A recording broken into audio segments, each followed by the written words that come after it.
First of all, let me apologize for the title. Wokeism is ruining sci-fi novels. I have issues with the term woke, but it's the common parlance we use for pretty much these stories that seem to be very weirdly focused on identity politics, which I don't agree with on most levels. There is some good to them, but it's gone too far. This is a spur of the moment video, so it might get a little bit rambly. I was basically looking for a new book on Audible, and I was going through some reviews. John Scalzi is not someone that I've enjoyed too much. His first book that I read, Old Man's War, I thought it was interesting, writing-wise, very simplistic, so to speak, but the characters were there. Slowly, it sort of degraded on me. So I was going through some reviews for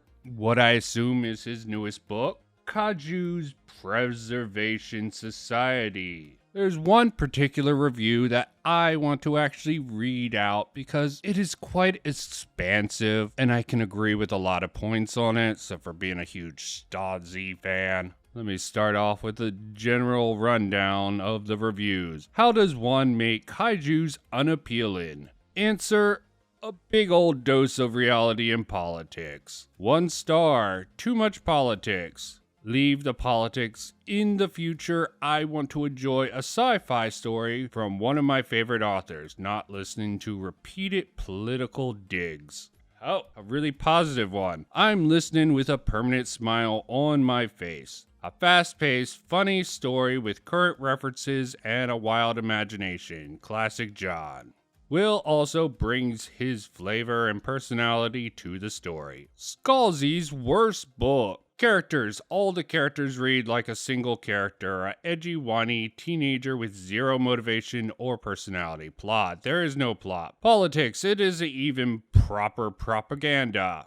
2 stars. Great for fans of Ready Player 2. Another book that was terribly ruined. From what I hear, I didn't read it. Shout out to Crimson Rogue, who tore that book down. Not that even Ready Player One's good. Plenty of people have taken shots at that. I've thought about it, but I would have to go through it again to give it a proper breakdown or analyst of any type, and I would rather not do it. Trust me, I tried, and I'm like, nope, opt out. Oh, another 5 stars. Fun, hardcore geekery. Disclaimer, I am incredibly biased and sure that bias will heavily reflect here. Scalzi and Wheaton are always a pleasure for me. 1 star, depends on your perspective. You may not like it. 2 star, not his best work. 3 star, so-so. If you really,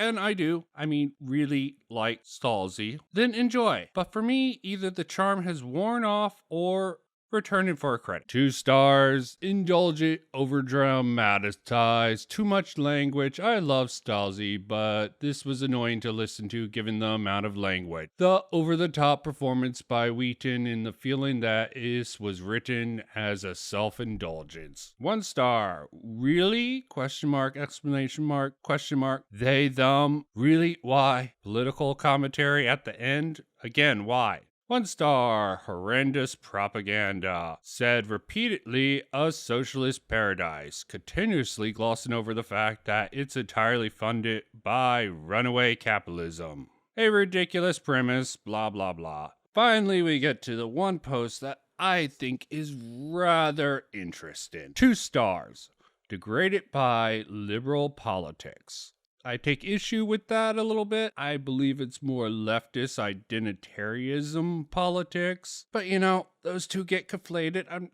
Don't give too many people a hard time about that conflation. It just tends to be incorrect, in my opinion. Keith, 41 weeks ago. I'm a huge Scalzi fan, so I got this without even reading the reviews. It was classic Scalzi, simplistic writing style, great sense of humor, and overuse of the phrase "he said," and everything else we have come to expect.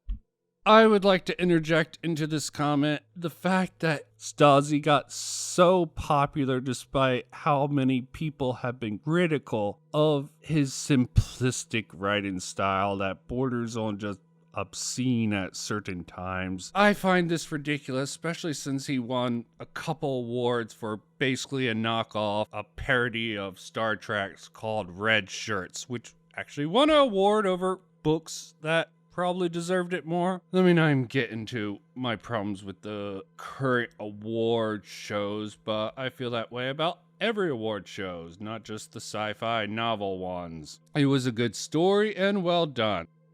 Despite his claims to the contrary, Scalzi's known to be very socially liberal. His support of the whole pronoun debate in writing the Kaiju Preservation Society is just a shoehorned in as an opportunity to express his leftist political leanings. Here's a very important point, which I find very insightful and interesting. Unlike Anne Linzig's Ancillary Justice, it wasn't even remotely related to the plot. But again, like Linzig, it served as a source of distraction and confusion. That is probably one of my biggest criticisms of that book by Anne. I don't know if it's worth a full-blown review. Well, I'm just shoehorning in here. This is what attracted me to this particular review of John's book, is that he sort of, I believe it's a he, Keith. I'll assume Keith's pronoun is he, him, but yes, the reviewer of this sort of have that one line makes me think that he's well versed in modern sci-fi books to bring up Ancillary Justice. I keep wanting to say Ancillary of Justice for some weird reason. His work would be more enjoyable if he left his politics out of his writing. He goes on to call anyone on Twitter who disagrees with his opinion on the subject arrogant trash. I read/listen to escape the real world, where writers and pundits cram their ideas down my throat all day. Please give it a rest. Scalzi should do a little more research. I found it distracting. A team, including a Nobel Prize winning scientist, wouldn't know the difference between a parasite and a symbiote. His lack of research was more obvious this time than it was in his previous work, i.e. locked-in syndrome, and a big medical term that I'm not going to attempt to pronounce. I guess it's just bothered me this time because it so clearly demonstrated either laziness or lack of education. I love Will Wheaton's narration, however, he cannot alter his voices or perform accents to save his own life. He should talk to some of these voice actors. Ray Porter's a good one that I like in here. For God's sakes, why does the Australian guy sound like he's from someplace? Sometimes, not always. With that said, will get 5 stars. I think that's rather generous. Update, I finished the book. It only got worse. Scalzi states he wants to beat a pop song of books. Sorry. It's just funny, I read it before. He clearly succeeded in his goal. It was completed with the ubiquitous pop star diatribe into leftism, libs of TikTok, magnified politics as previously stated. I've always been a huge Scalzi fan. I almost choked on the shovel full of radical liberal politics. Again, this is more leftist politics. I guess you could consider it radical liberal. Okay, makes sense. Forced down my throat. During the epilogue, the story would have been a home run.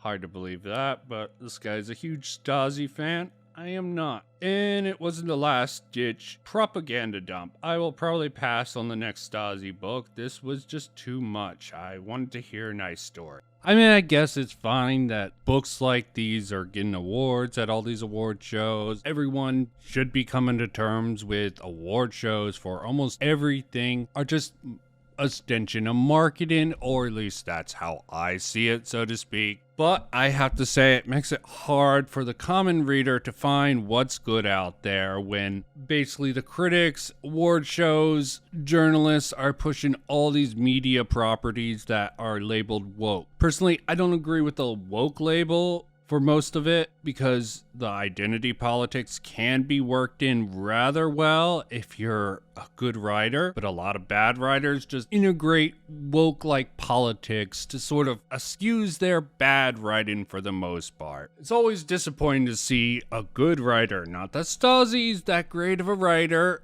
I'm not really worried about his loss. Said Old Man's War was a decent novel with mediocre writing, good characters for the most part, that slowly degraded as he milked that shit. And the war against Orson Scott Card, not that I'll advocate for most of his books, about Ender's Game, that whole series is about the only thing I'll stand on him by. I also disagree with his sort of Mormonism, pushing against gay marriage and stuff, but I can divorce the author, his technique, from their politics from that, and I do not see, at least in what I've read of Orson Scott Card, who's a pariah in these award shows now. Not that I think he's made anything too great in the last decade or so. Probably better than Scalzi, so to speak, but I would not actually make a definitive effort on that. Peter Klein seems to have a slight slide into degrade, but he didn't start off too well. His books are mildly enjoyable, except for his last one, which just baffled me. Nothing too horrible about that. What did strike me as really annoying is the author, or should I say the authors, of the Gone series, which Stephen King praised in the past, which is more of a YA series that I liked a long time ago. When I heard it was coming back with sort of a after sequel from the 6-book set, I was sort of excited. But you start off with a female lead with I guess it's been a while since I read it, minority token boyfriend or love interest, a non-binary who gets the superpower that is basically wish fulfillment. I mean, the original Gone series was like Lord of the Flies in Under the Dome. I mean, it wasn't super fabulous. Obviously, the writers, the pair that go under the name Michael Grant, who wrote the Animorphs series, tends to have their ear to the ground to what kids like, and their YA series was a serious step up from the Animorphs series, in my opinion. Not that I remember reading those books too detailed, but the Gone series fabulously interwove with a lot of good identity politics woven into the story, which didn't just cram it down your throat, but the pair, Michael Grant, just decided to go all out and make it into stupid nonsense for the sequel, which sort of degrades the whole series in my mind. I still will go back to the first 6 books, but after Monster, I did not read any of the 2 after that from the sequel of, what do you call a series of 6 books? It's not a trilogy. Whatever that's called. It concluded rather well and had some very solid liberal politics woven into it very elegantly. Why the 3 after? I came state for the second 2 books, but the first book just slapped me in the face with stupidity, poor writing, degradation of the former hero of the first books. I don't even really want to get into. You want to say these anti-SJWs want to claim that Luke Skywalker was sort of degraded. I don't even want to know what they did with the hero of the Gone series. Not all that is lost. It makes it much harder to find a fun book to actually get into. Lit RPGs are also an epidemic plague that sort of is an issue. I managed to get a decent recommendation from someone on a Discord for Dungeon Crawler Carl. Horrible name. I wouldn't have picked that up in a million years, even with the summary. The plot line is rather ridiculous along with that title. I would never pick that up if I was just to go through the list. I really think a lot of these good writers have horrible marketing practices with how they present their books, but it's sort of in the vein to the Hitchhiker's Guide to the Galaxy, more realistic character-wise in this multi-book series that is still not concluded. Another series that I never would have thought that was any good unless it was pushed pretty hard by Audible is the Bobaverse series. Seriously, Bobaverse, think about fucking marketers, you idiots. In the first book, we are Bob, we are Legion. It even sounds stupid. Preface in a geek in the 21st century gets killed and revived in the 22nd century to become a starship. But I also felt that way about a lot of anime that I picked up. Full Metal Alchemist sounded stupid as hell when I first read about this. When I first read the plot summary, I thought it was ridiculous. This was before all the hype. Yes, I'm old. But I gave it a shot, and it was the first version of it, not Full Metal Alchemist Brotherhood, but the original series. Basically, the summary was like one brother lost an arm and leg, the other one lost his whole body. It sounded stupid synopsis-wise, but I picked it up and I enjoyed it. I swear, a lot of these properties really need to think about their marketing, in my opinion. They would do much better for readers and people trying to find new media aside from what's being pushed in these award shows and these journals.